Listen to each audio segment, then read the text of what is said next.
មកដល់ទីនេះយើងហាក់ដូចជាខុងស្នេហ៍ដែលធ្លាប់កក់ក្ដៅប្រែคลายជាស្ងប់ស្ងាត់ពាក្យដែលមិនបាននិយាយคล้ายជាកម្លាំងបំបែខ្ញុំមិនដឹងត្រូវបន្តឬបាញ់ឈប់ត្រឹមនេះខ្ញុំមិនដឹងត្រូវបន្តឬបាញ់ឈប់ត្រឹមនេះខ្ញុំក៏ឈឺដូចគ្នាតែគ្មានពាក្យអ្វីនិយាយ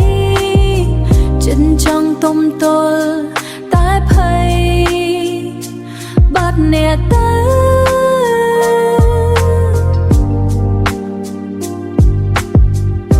ស្នេហ៍មួយនេះដូចជាផ្លូវគ្មានច្រកចេញកាន់តែដើរកាន់តែឃើញតែភាពឈឺចាប់តើយើងគួរចាប់ដៃបន្តទៀតទេឬបង់ចោលស្នេហ៍នេះឲ្យវាចប់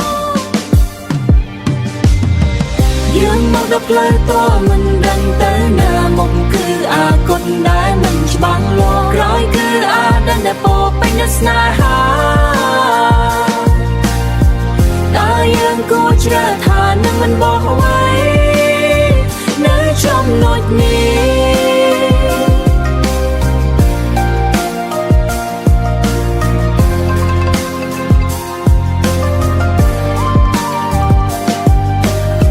ខ្ញុំមិនចង់បាត់អ្នកតែការកាស្នាក់នៅក៏ឈឺពេលមើលភ្នែកអ្នកខ្ញុំឃើញតែការសង្ស័យយើងធ្លាប់សន្យាថានឹងមិនបោះបង់តែថ្ងៃនេះហេតុអ្វីវាខ្លាចជាការលំបាកខ្ញុំមិនចង់ឲ្យចប់តែខ្ញុំក៏អស់កម្លាំងស្នេហ៍មួយនេះដូចភ្លើងកំពុងផុតខ្យល់បើបន្តទៀតវាអាចធ្វើឲ្យយើងរងរបួ